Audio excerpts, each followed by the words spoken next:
we are live. All right, I'll go ahead and call to order the regular meeting of the City Council for August 7th.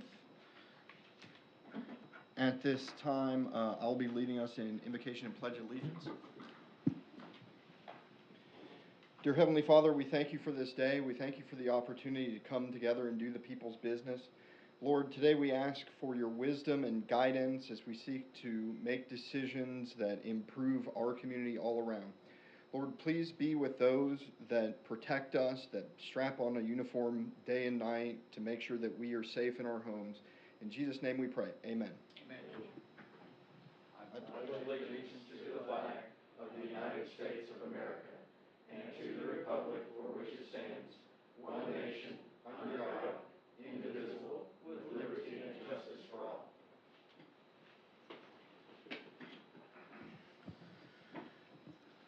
All right, we'll move on to the approval of the minutes. You all received a copy of the July 17th regular meeting minutes. Is there any discussion on that? Councilmember Gronwald? Yes, I would move to amend on the second page of the minutes. Under Ordinance 1092, it should read, with no objections, Mayor Norris called for the first reading of the ordinance. It was on first reading. Do I hear a second to that motion? I've got a motion and second to amend the minutes to say Ordinance 1092 is on its first reading. If there's no discussion, all those in favor, please signify by saying yes. Yes. All opposed, no. Motion carries. Councilmember Mosley?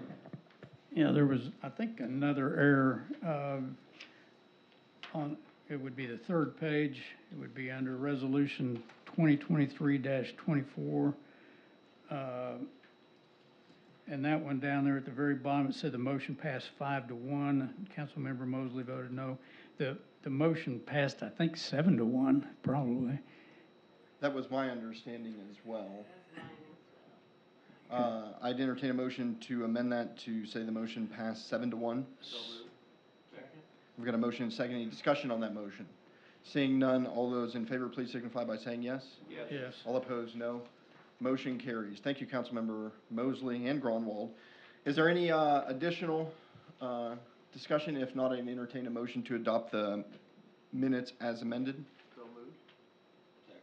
I've got a motion and a second. Any discussion on that motion? Seeing none, all those in favor, please signify by saying yes. Yes. All opposed, no. Motion carries. That brings us to, I don't have any public comment cards at this time, but we have a Planning Commission report. I believe that was Councilmember Holt. Thank you, Mr. Mayor. Yes, the meeting was held on July the 27th. There were 4 issues that were brought up. It was initially opened with a public hearing having to do with updates on Planning Commission notifications. After the lengthy discussion, it ultimately was tabled for the moment.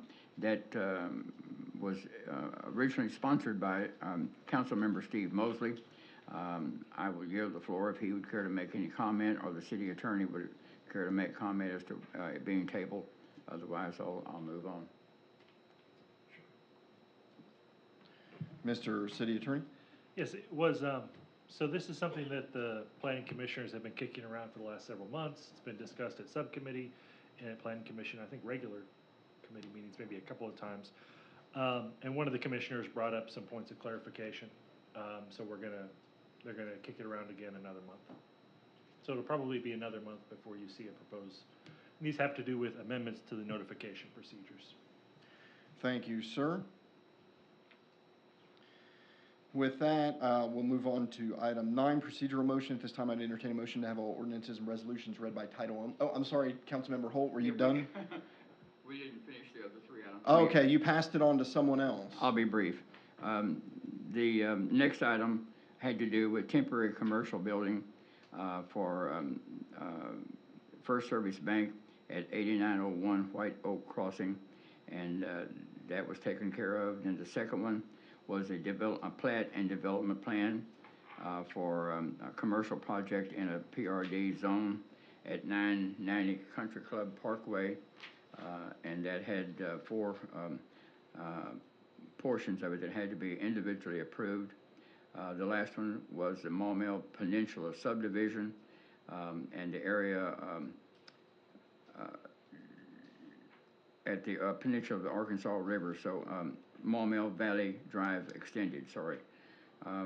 And it was approved as well, and that was the four agendas. Lasted about an hour and 45 minutes or so, and it was adjourned. And the public meeting was officially closed after the discussion, and they had decided that it would table it. Thank you, Mr. Mayor.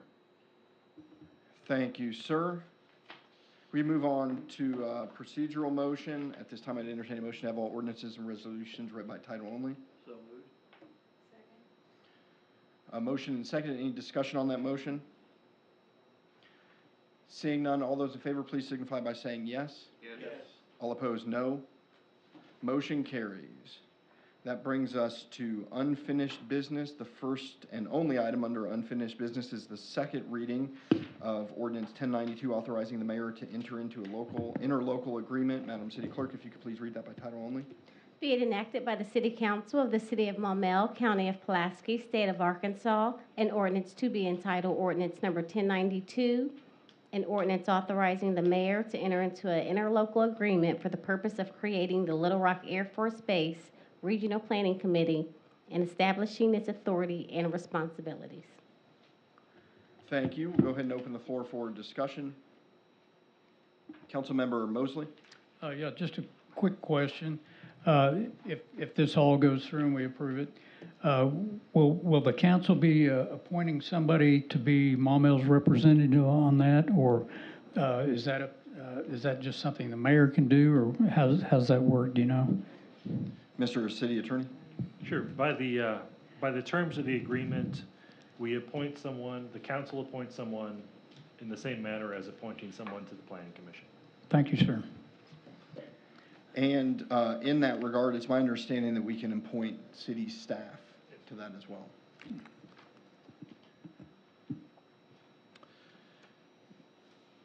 Any additional discussion? If not, this will be on third reading at the next city council meeting. That brings us to new business. The first item of new business is the first reading of ordinance 1093, changing the name of Commercial Park Drive. Madam City Clerk, if you could please read that by title only. Be it enacted by the City Council of the City of Maumelle, County of Pulaski, State of Arkansas, an ordinance to be entitled Ordinance Number 1093, an ordinance of changing the name of Commercial Park Drive to Maumelle Village Drive.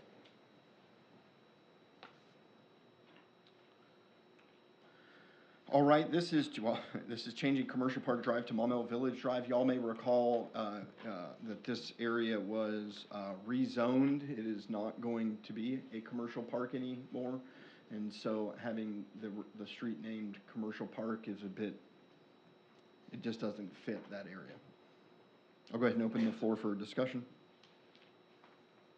If there is none, this will be on second reading at the next city council meeting. All right, we'll move on to the next item of business, which is the first reading of ordinance 1094, accepting dedication of certain streets and drainage. Madam City Clerk, if you could please read that by title only.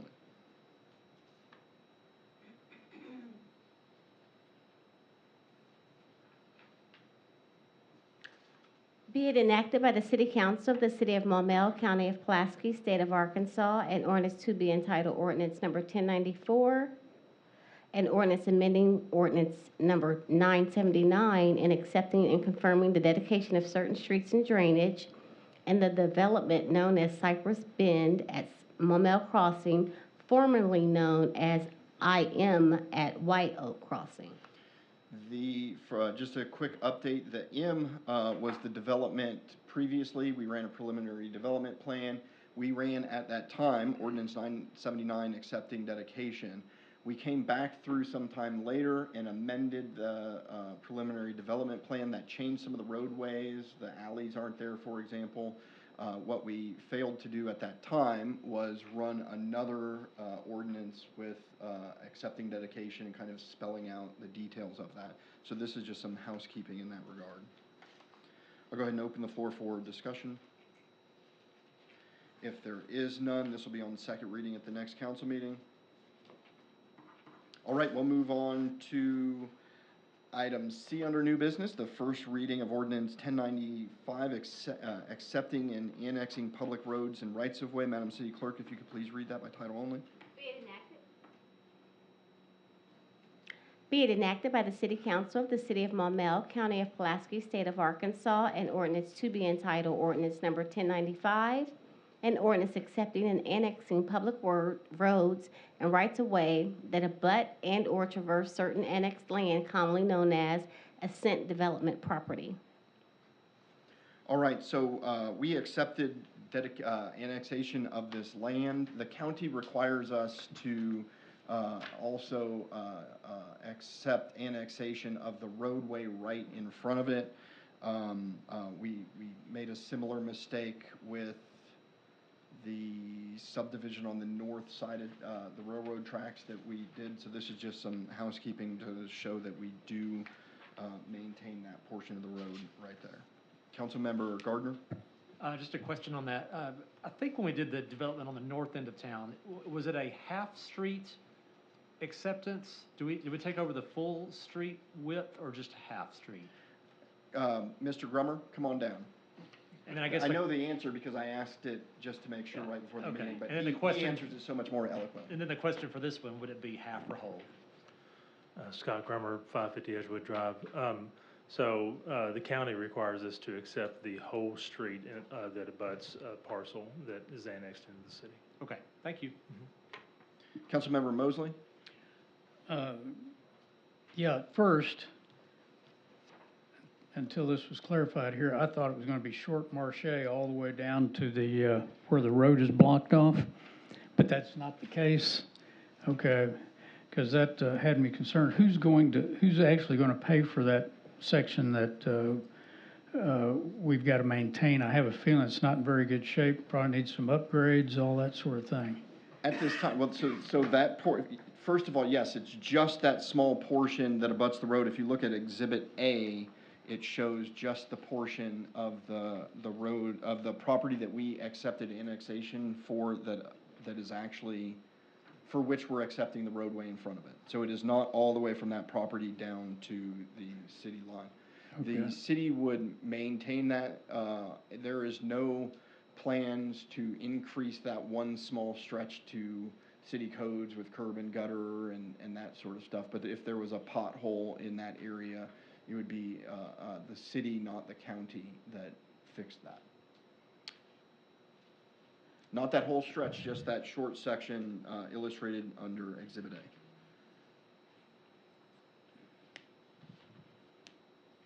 Okay, so we would be accepting that in as it is, and it's not up to standards. I don't think we've ever done anything like that before. I think we had to do the same thing with the annexation, I forget the subdivision, but the Bradley property. In fact, we made the same mistake in not annexing. We had to run it twice, one for the property, and then it was noticed that we also didn't include the roadway there. So it's the same thing. The difference in that one is that there was an incoming development that was going to be required to make half-road improvements when they developed their subdivision. We don't have an incoming development insofar as I know, for this one. But this is also very similar and identical to how, as I understand anyways, how we've done annexations in the past, whether it be Crystal Hill Road or whether it be Frontier Drive and some of those areas up on the north end of town where we've annexed. How long is this little stretch? Is it quarter mile? Is it 100 yards, or do we know how long that is? I don't. It's closer to 100 yards than a quarter mile. But Okay. maybe Mr. Grummer is pulling up the fancy technology to try and give us something. I would say it looks to be around 220 feet or so. Okay, so that's actually under 100 yards.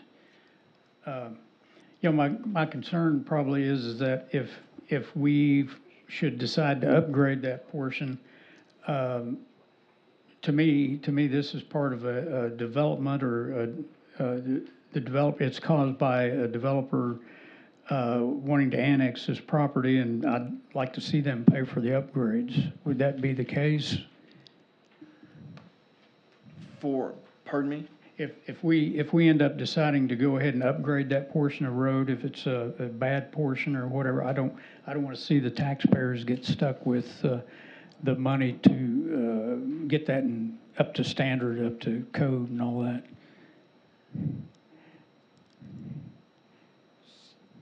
You're saying that. I hear what you're saying. Yeah.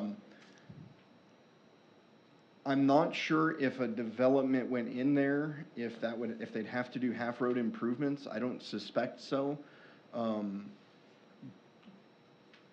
so I'm trying to envision the scenario where that would happen. If you want to think about it until the next meeting, we got 3 shots at it, so. Yes, sir. Any additional discussion on ordinance 1095? Do we have to give notification to residents in the area? And if so, have we done so?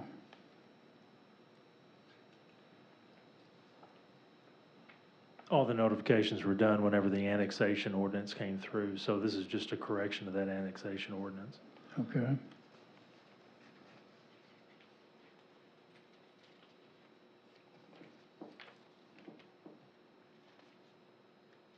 I think that's all I've got tonight. Thank you, sir. If there's nothing further, this will be on second reading at the next city council meeting. The next item of business is Resolution 2023-26, approving a preliminary development plan. Madam City Clerk, if you could please read that by title only. A resolution of the City Council of the City of Maumelle, County of Pulaski, State of Arkansas, a resolution to be entitled Resolution Number 2023-26, a resolution approving the preliminary development plan of Tract 5A and 5B, Country Club of Arkansas, Phase 18, proposed acre pharmacy. This is Acre Pharmacy's second location in Maumelle. They are not closing down their first location, and I believe that is an important point. I know Dr. State Representative Mr. Aker is here to field any questions, if there are any. But we were happy to see them wanting to, doing so well in Maumelle that they wanted to locate a second office here in Maumelle. Councilmember Mosley? Yep. Would Mr. Aker, does he have a presentation? Would you like to say anything about what they're doing?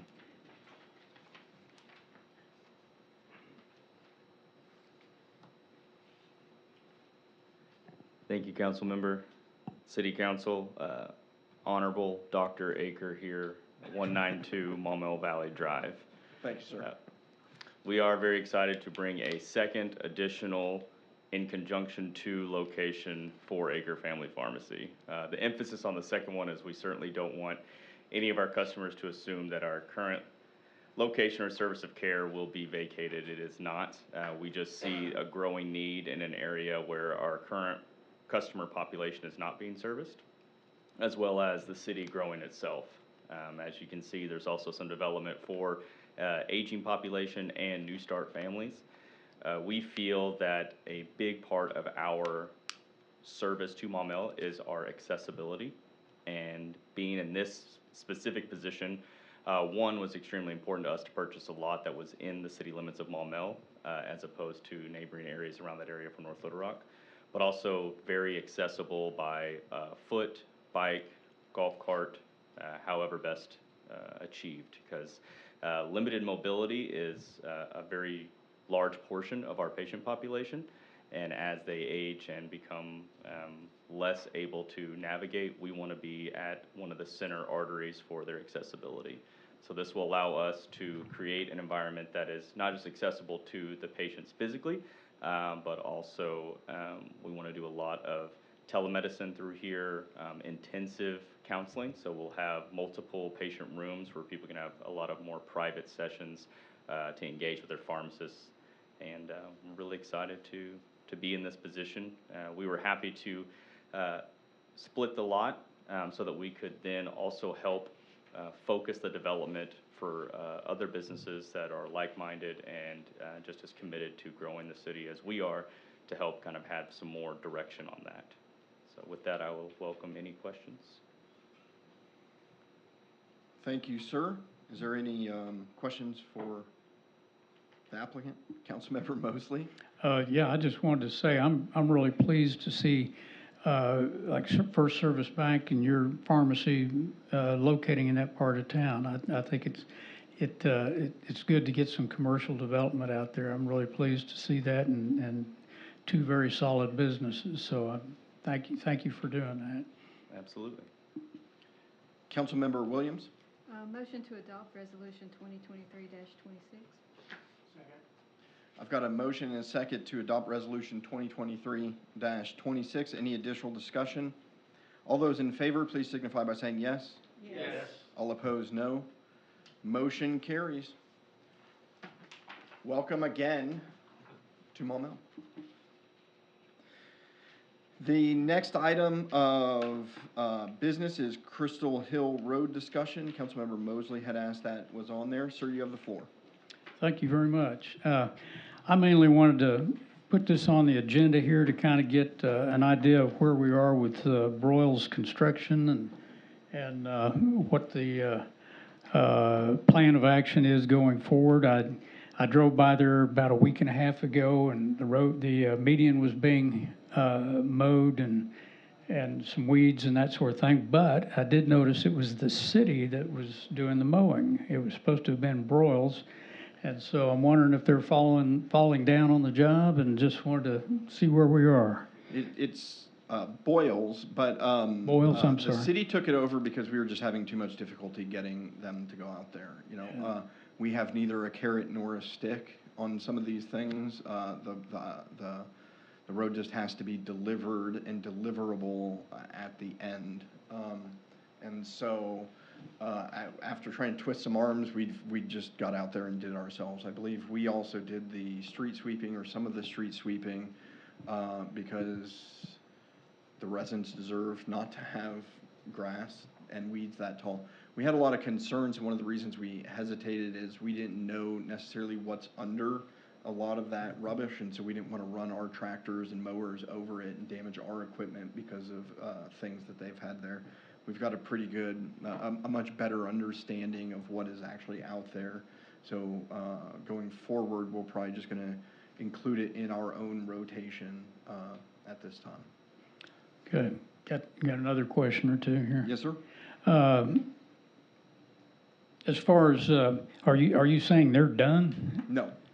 Okay. Just we were unable to get them to mow, and so we took over the mowing and eating. Weed eating. Seems like we've got things like street lights and some fences that need to go back, and maybe some cleanup along the side of the road, so Yes, we can do brush hog and all that stuff. The project is not complete. We just took that over because we were unable to get them to do that. So they have gone, if you're asking for a status update, they went out, if you've driven the road last week, I'm not sure when, they've started on some of the road markings. They preliminarily mark kind of where the lanes are. So if you drive out right now, you'll see where the lanes are. It's one of those things, amusingly, there was a lot of discussion about how narrow the road would be with that bike path there. When you see the lines painted and then you drive where the lane is and not in the bike lane, you'd be surprised how much room there was. I was driving down there and kind of shocked at how roomy it felt, because it doesn't look that way without the line. So you'll see like little dotted lines. They lay that out, make sure that the city's good with it, that we've gone out and say, okay, yes, now paint the lines here. And that was done. They were supposed to be out there today finalizing the striping. And then, but it rained, so they didn't do that. We are struggling a little bit with the path. The pathways that are on the sort of the two ends of that, the side path, the contractors are, the contractor or the asphalt company are wanting more money than was in the contract. So we've had multiple meetings with them where I've asked them to justify why that is the case. We know that the prices have gone up, but we did a price adjustment last fall to account for some of the delays that were not their fault. That is related to the dispute with Entergy and trying to be somewhat fair with sharing some of the costs of the pandemic and how that affected the prices due to the delays ultimately not caused by them originally. So we adjusted prices last fall, and they have since asked for 2 price adjustments since, and I have not approved those because I have not been given sufficient justification as to why the city should bear the burden on the price increases since last fall. That there have not been delays on the city's behalf that caused that price increase. In the meantime, we're looking at, and I'm not sure if Mike Hogan is here, we're looking at other alternatives in that maybe just pulling that out of the contract and contracting with someone else to do that. And then we have another meeting set up or about to be set up with Boyles, again, Boyles and the asphalt company to discuss the prices. Okay. I had asked. And then, sorry, and then of course the standard punch list, right? Like we go through and we make sure that it's in deliverable condition. They've fixed the things that they were supposed to fix. They've done these things and that things. I'm also at this point pouring some. The city is starting to take on some things that would normally be done by the contractors because we just don't think they're being responsive enough to our satisfaction. They're not doing what it is that we've asked them to do. There's a number of things like that. So whether it's picking up a rubbish pile or I don't want to get into the specifics, but what those things is just having Public Works go out. Public Works and the street department is as ready for this to be over as you are, as I am, which is probably almost as much as the folks that live on that road. So we're trying to just pick up where we can and keep the project moving however we can. Mr. Mayor, would it be possible, and have you considered this as just, are we to a point where we could cut them loose and hire another contractor to fulfill all the remaining things? I mentioned that we were looking at doing that for the trail system, and it is what we're examining. But some of the problem is that the contract prices that we agreed to pay are the prices that were given in 2019, in 2019.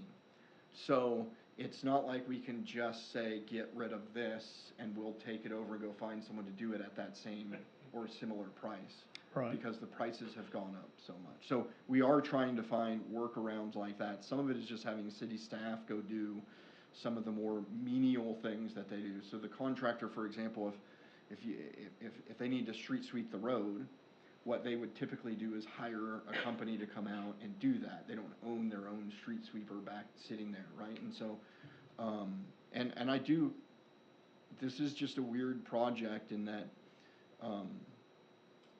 I don't know the contractor's finances, but I'd be willing to bet if they had a time machine, they would go back in time and not take this project and do things different just because of the whole litany.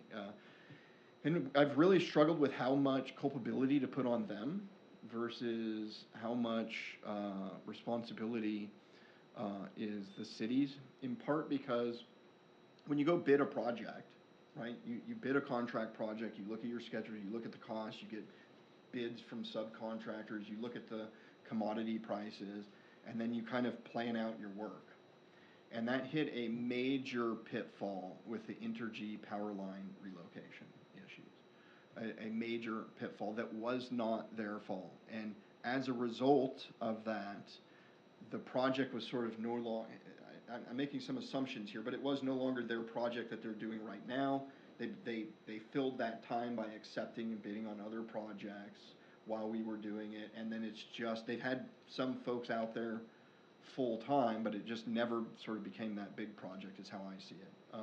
And so there's some culpability on theirs, certainly, and then some that was not their fault, and so it's trying to sort that out, and be fair in a way that, I mean, this project would be over if I just continue to come back and ask the council for money. I guarantee the project would be done by now.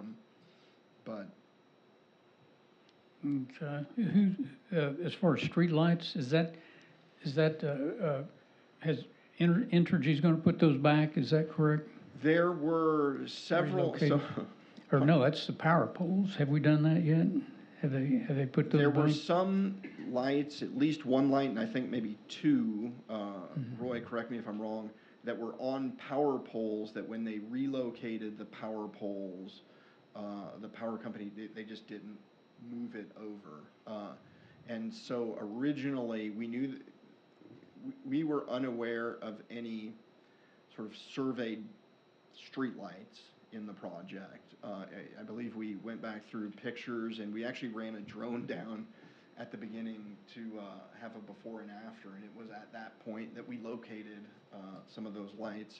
And so I'm not sure if that's something that Entergy just puts back up, or the contractor, or if we just have Public Works go out and do it. But the lights will be back up where they were. And it did not have full street lights up and down the road.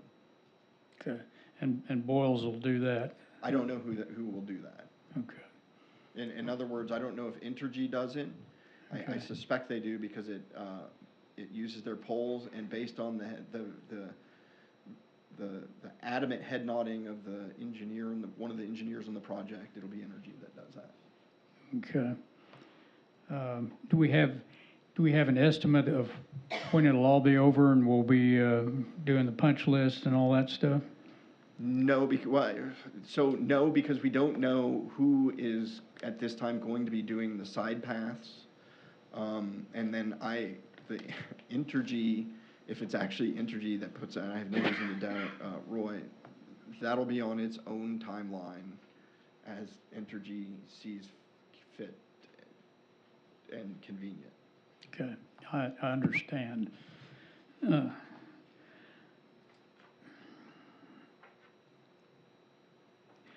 But there's Basically- a very real possibility that we're getting to the punch list on the road and pulling those side paths out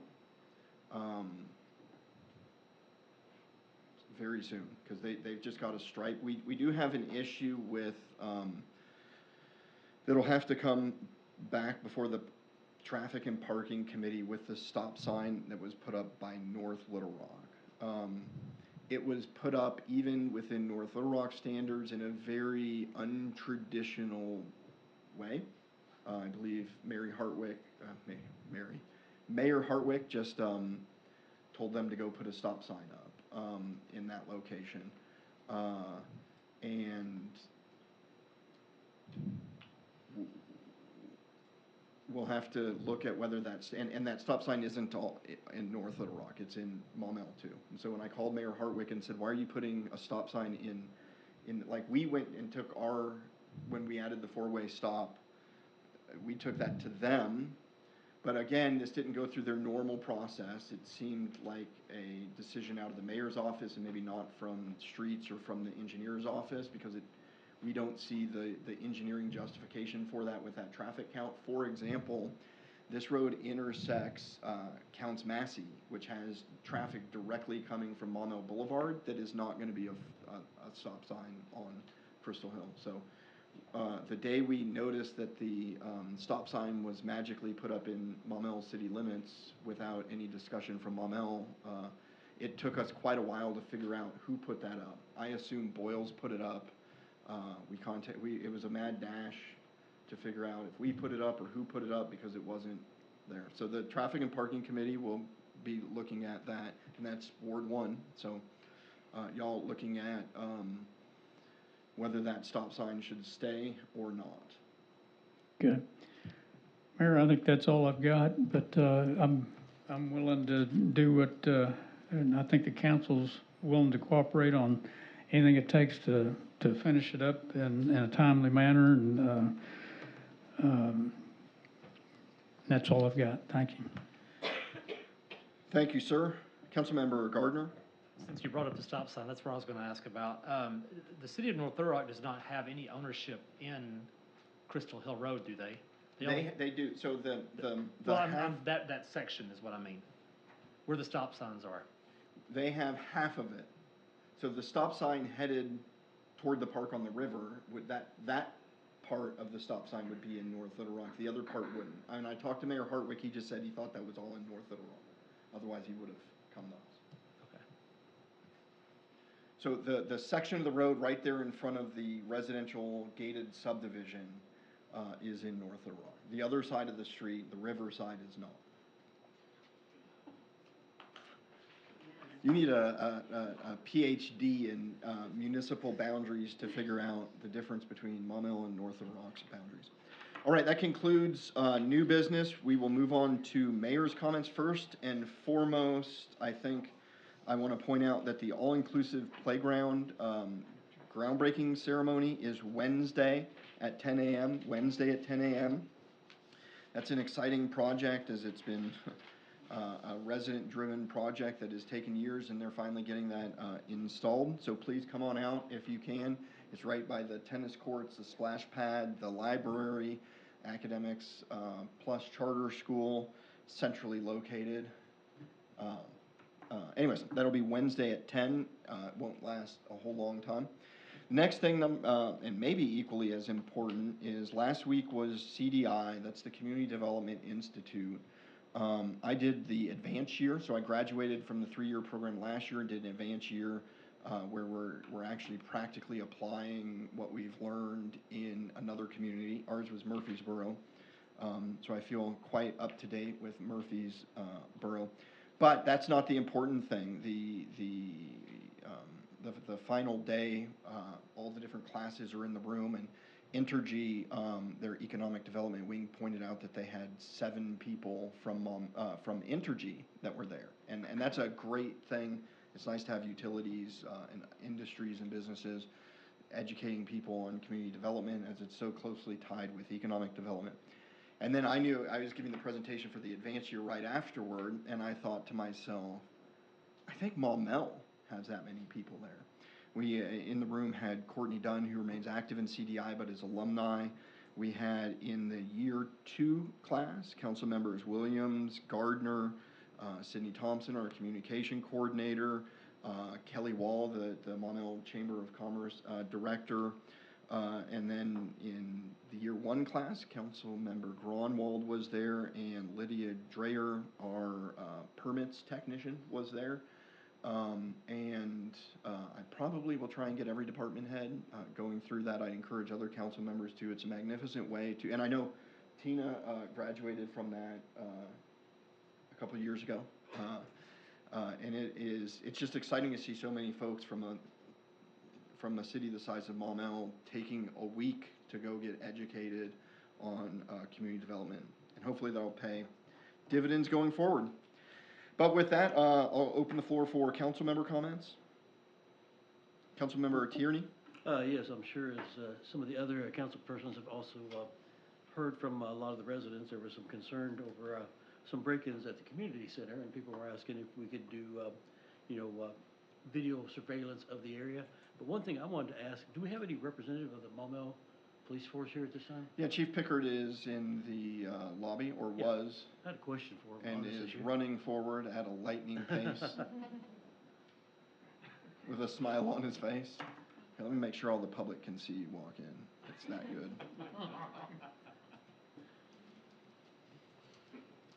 Chief? Hello, Chief. Yes, I had a quick question for you. Because there's, I'm sure you are well aware there's concern over the break-ins that have been happening at the community center. Now, I have a lot of customers who live in other communities around Pulaski County, and they all have the same concerns because they're telling me this is happening. This is not a Maumelle problem. This is a Pulaski County problem. Have you been hearing about this from other forces? Yes, sir. It's B&Es or breaking and enterings tend to be countywide. They come in vehicles, hit, and move on to the next. And it's not just Pulaski County, it's statewide, especially central Arkansas. We have arrested people out of Cabot, Lone Oak, all sorts of different areas. The best advice that I can give to the constituents is to keep your valuables out of sight. Normally, we don't have windows broken unless they're valuables or something that are left in plain view. Okay, thank you for confirming that, because I know a lot of people thinking this is just a Maumelle mill problem, and I was under the impression it was not. And thank you for confirming that way.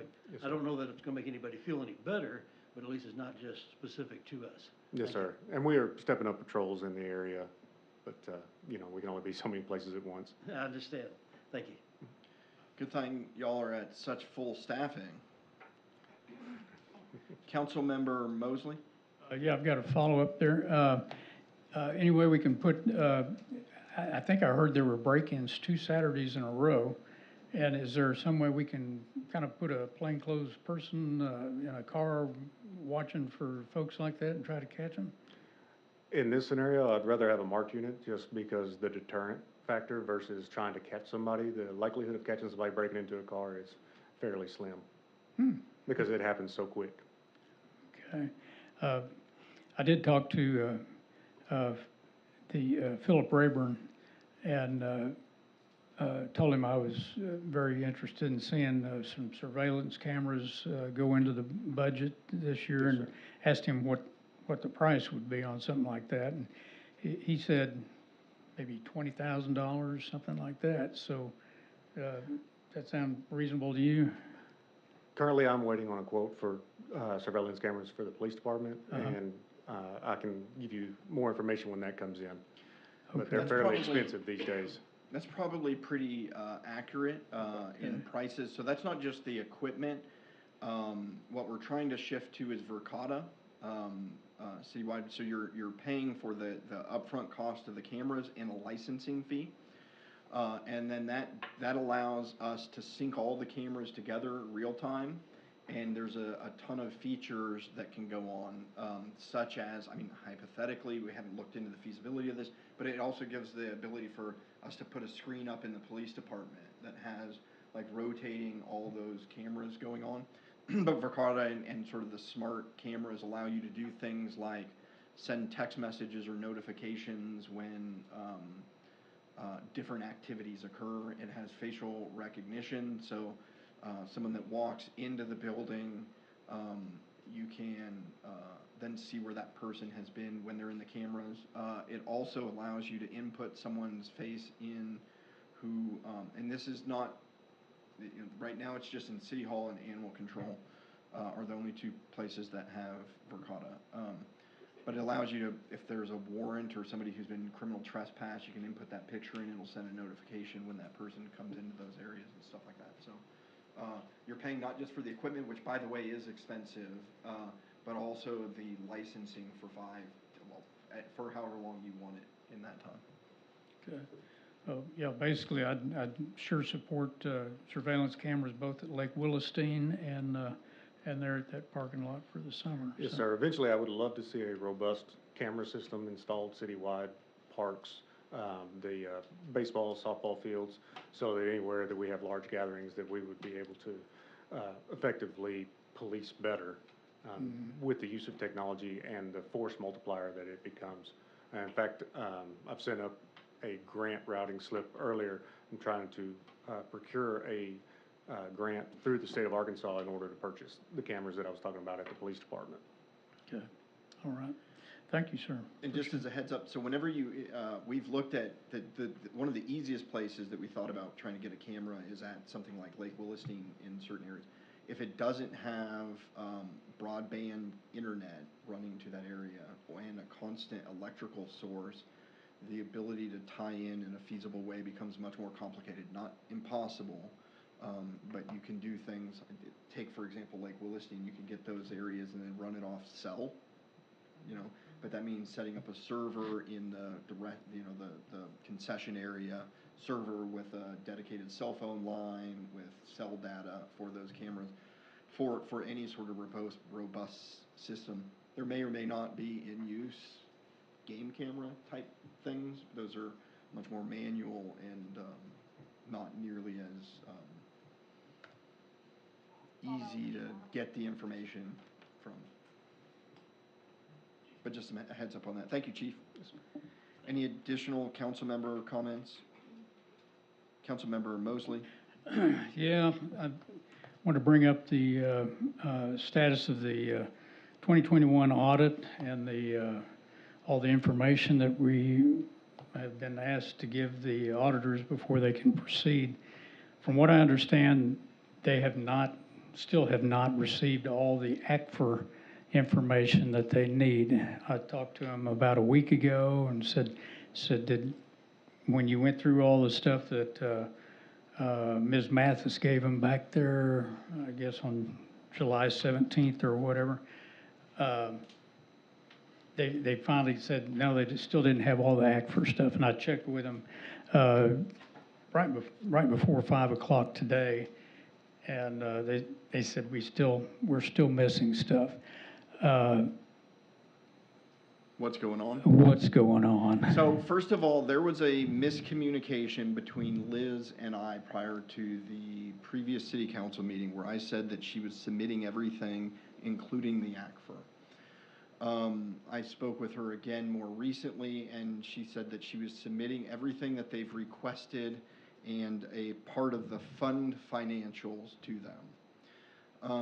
And I came to the council meeting and reported that she had told me that she was submitting everything, including the ACFR report itself. So the first thing would be to correct my statement from the previous council meeting is that it was just those things. Everything that they had requested had been submitted. You'll know that at that council meeting, I also said that we would be following up the next day with the auditors to ensure that everything had been submitted. Beatrice reached out to them on Tuesday morning, and we didn't hear back from them until Thursday afternoon that they had indeed not received everything. So on Thursday, we went into a bit of a scramble. I've spoke with Liz and I've spoke with the auditors again today, both of them. What is going on is I took the best notes I could while speaking to a very fast-speaking financial whiz. She had hoped to have, before this meeting, but it didn't get done, when she emailed the requested or the fund level financials, she followed up with questions about how to allocate or how to designate certain revenues. That was, should they be 2021 revenues, 2022 or 2023, and it was all dealing with various forms of grants where a grant was awarded in that year but the funds not received, and how to divvy that up. She also responded that same week, that night of the last council meeting, with questions for follow-up. Then when I found out that we didn't submit, or she didn't submit all the documents, I followed up with her, and then she had to re-follow up with the auditors. What happened is there was a series of emails that went out on the council meeting day and the following day while they were on vacation, and then they hopped back into it and went to work. They have us scheduled to come out on the 21st. Liz has got the answers to her questions, and maybe right now, but she said tonight they'll have the fund level financials with the adjusted entries that include properly designating the revenue in that year or not, depending on what that was. That she'll have the government-wide and footnotes submitted tonight. That includes, according to her, all of the documents that are audited by the auditors. And so that should, according to Liz, as of an hour and a half ago, that should all be uploaded today.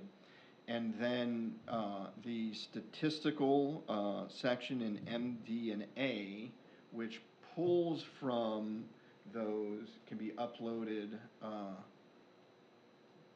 soon. She said she hoped to have them done by She also said that normally those sections in the past, she hasn't done or even submitted those sections until the auditors have reviewed the initial entries, because it all feeds one into the other. So they'll review the one part, say these numbers are good, or they'll go through that back and forth. And then after that, she'll come in and do the MD&A and the statistical section, which are basically pulling numbers from those original already audited. The auditors don't audit the MD&A and the statistical sections. They do, however, review them to make sure that the data that is being reported in those sections coincides with their audited numbers from things like the fund level financials, government-wide, and footnotes, et cetera. So that's the best timeline that I have. I spoke with the auditor today about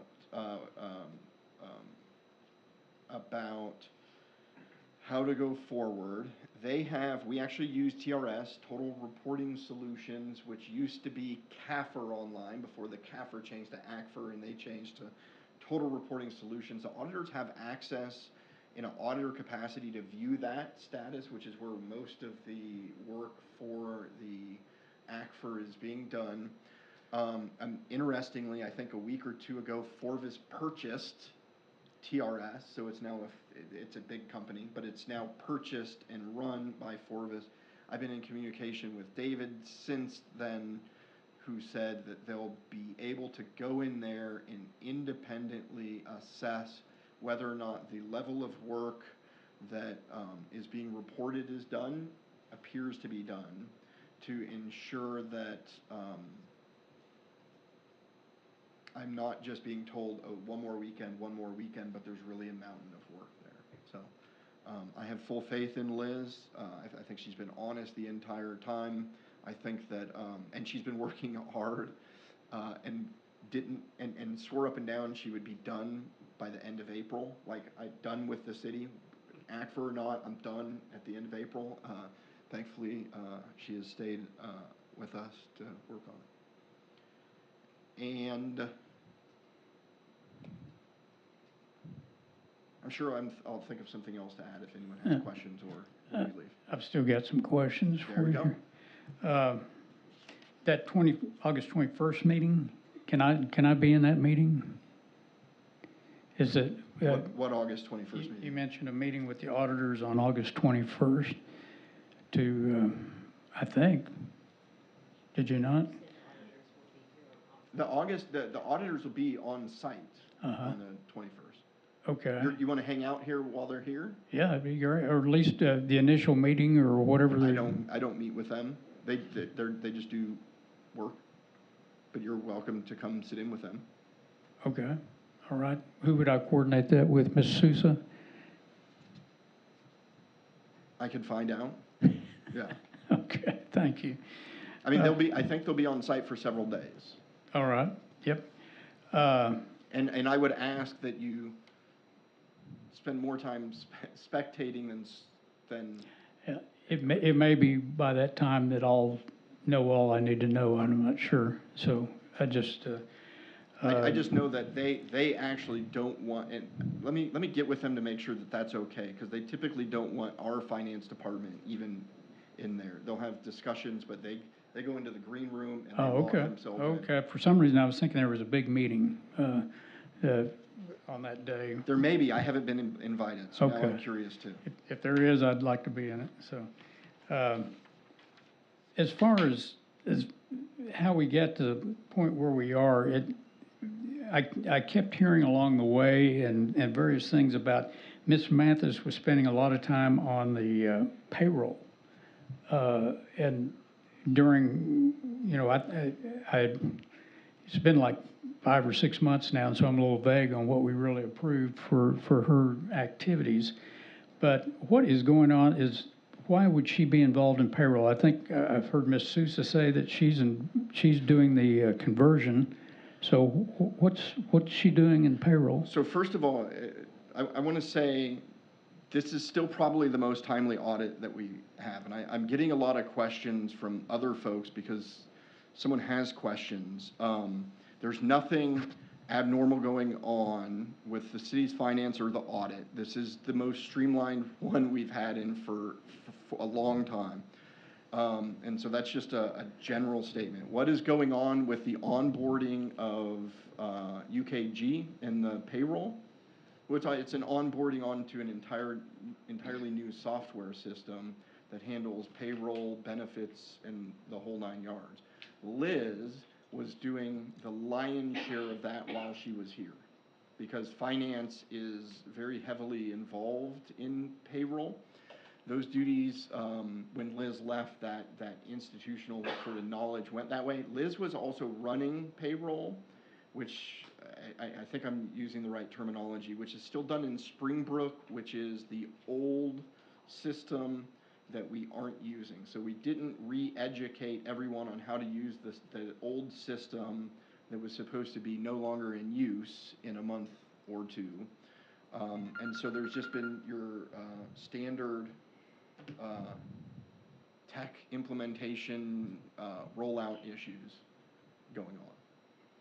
It's like the same thing we see with just about every new piece of technology that gets rolled out. Do we have problems with our files?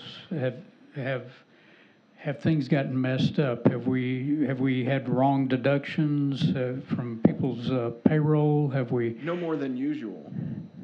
So one of the reasons we wanted to roll over to UKG is it automates the process that was very manually driven beforehand. Like if you were to see how payroll was done, it was one step away from Post-it notes, and it wasn't really. That's a bit facetious, but Post-it notes, write stuff down. That you pull that up, you run the calculations through all these different systems. It was an old, archaic way of doing it that hasn't been used probably in quite a way. Maybe a small business with a few employees can get away with that. And so the bulk of what HR has been doing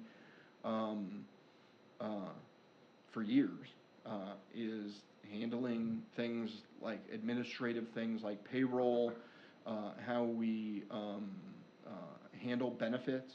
When I started as city attorney in 2015, there was a dozen different insurance options, and you'd sign up with each one individually. HR's job was to process people in, get them paid, and process them out. So, there hasn't been any real hiccups other than mid-project handing the implementation of a software package to people who have not handled implementations of these sorts of systems, right? So a bigger city might have a IT person in-house. We have an IT company that we work with, but they're not working with us on this sort of level, the sort of level that you would if you were IT. So that process took longer.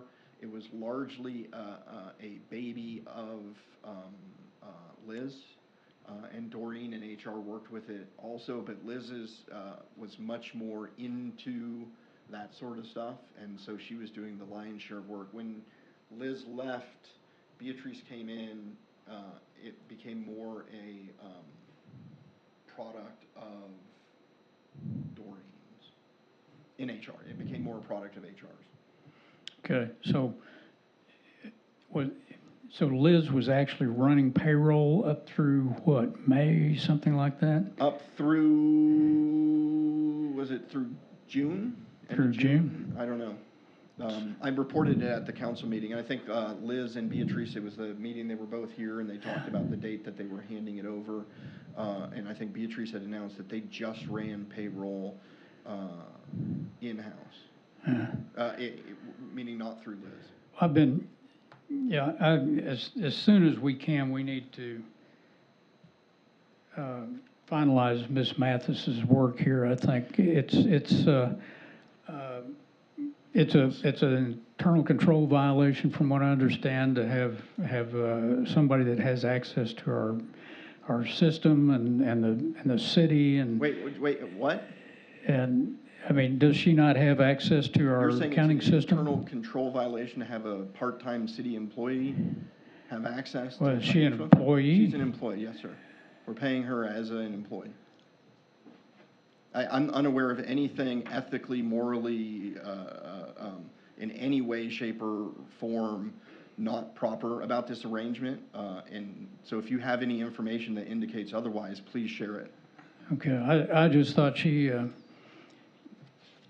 anyway, when this first came about, I talked to accounting people that I know, and they said, well, yeah, you're usually supposed to, when somebody leaves, you move on, and you don't do this kind of stuff. So it just bothers me. And the fact that she. Just for the record, it does not bother me. I think Liz has been doing a great job. I think the fact that she has been doing it has freed Beatrice up to work on the sorts of things that she's done. We've already seen some of the rewards that y'all have already seen some of the rewards. I've seen department heads in here shaking their head right now about some of the benefits that Beatrice has brought in, and part of that is because she hasn't had to be working on the ACFR.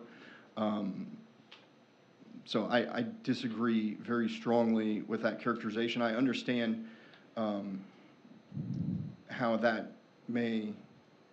Yeah. Okay, I didn't realize she was considered an employee of some type. And then just to add in, we have hired for years, Tasha Thompson, who is a finance director that left, had been hired and brought in on a consulting basis to assist with things like the ACFR to fill in gaps for years after her employment here. A little bit different. She didn't have just that full access, the same sort of access that Liz has. But I think there's when you have small agencies and small departments and a former employee with knowledge and the willingness to continue to be available, that's a tremendous asset that allows us to not have to backtrack on certain things because you have that asset available and willing, although I'm not so sure how willing she'll be other than to, Well, is there a reason, once we have the ACFR stuff and the auditors are happy and they've done their thing, is there any reason to have Ms. Mathis still on as a temporary employee? Well, she's not a temporary employee. I mean, She's they're a part-time, I'm sorry. So the intent is for it to go away at that time. That said, we're about to move into budget session. Budgeting in OpenGov has only been successfully done by Liz. Beatrice has been catching up, working on that, making sure she's familiar with it, but the way that system works is extremely complex in how it interacts with the workforce module, the OpenGov, and then the budgeting module, and then the programs module are fairly complex. It was Liz who designed the layout of those. It wouldn't be, and Beatrice hasn't said this, I just know, I have a feeling, I wouldn't want to rule her out for giving advice and helping to work on that if the city found that was the best way to proceed with that. I know that there are some annual reports that Liz has said that if you need or annual, quarterly, and semi-annual reports that Liz has said that she would make herself available to assist with in either giving guidance or assist with the preparation of that. She'd prefer guidance and not doing it. If it came to be that we need it, Beatrice believes that we won't need it, but I am a little bit gun shy when it comes to new finance directors that haven't worked with that specific software, that haven't been in government accounting, because the last several, Liz did a fantastic job acclimatizing, but before her, it seems people seem to think the process is going to be easier than it is, and then they get in and go, oh my gosh, we've got, you have to make these changes. So while Beatrice feels confident, and I'm confident in her capabilities, I've seen this before. So I don't know if it would. I see there's zero benefit to just artificially saying you're done, now go away. Although she may be saying that herself.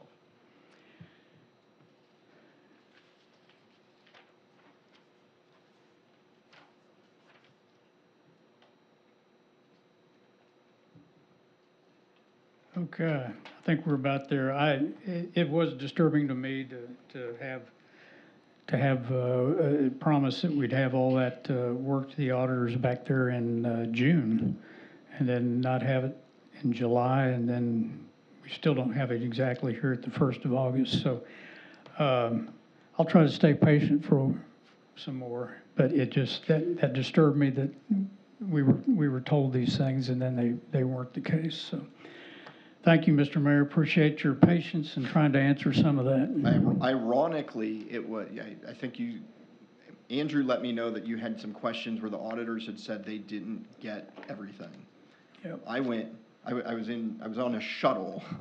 I was on a shuttle on my way to Murfreesboro at CDI, and I'm trying to figure out why we didn't know that information first, up to and including getting the email chain that was going on where we didn't know that our requests hadn't been answered. It was just a mix-up, and since we've got on the phone, have been there. But so, yeah. Anyways, any additional council member comments? City Councilmember Mosley? Yeah, I wanted to bring up Mark Lowry real briefly here. He died, and I was out of town, didn't have a chance to attend any of his memorial ceremonies and that sort of thing. And I just wanted to mention that I probably wouldn't have run for city council if Mr. Lowry hadn't done as well as he did back in 2010 when he actually became our state rep. I think he only won by 8 votes, but he was an outsider, and as somebody who did run as an outsider in 2012, it gave me some encouragement to at least give it a shot. So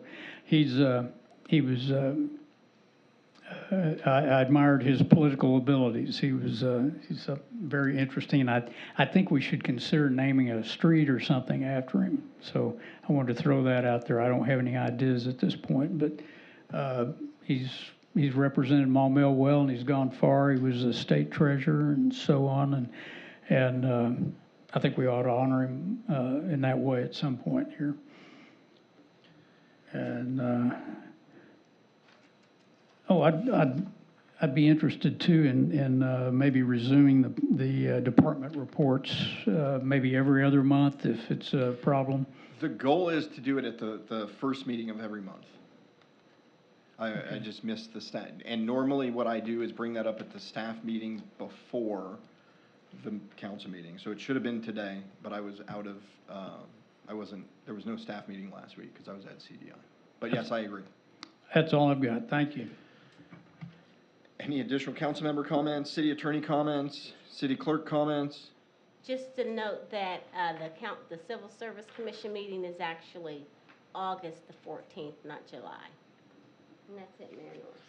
Thank you much. If there's nothing further, I'd entertain a motion to adjourn. Mr. Mayor, I make a motion to adjourn the city council meeting of August the 7th, 2023. I've got a motion and a second to adjourn the council meeting for August 7th, 2023. Is there any discussion on that motion? Seeing none, all those in favor, please signify by saying yes. Yes. All opposed, no. Motion carries. We are adjourned. Thank you for your service. Yep.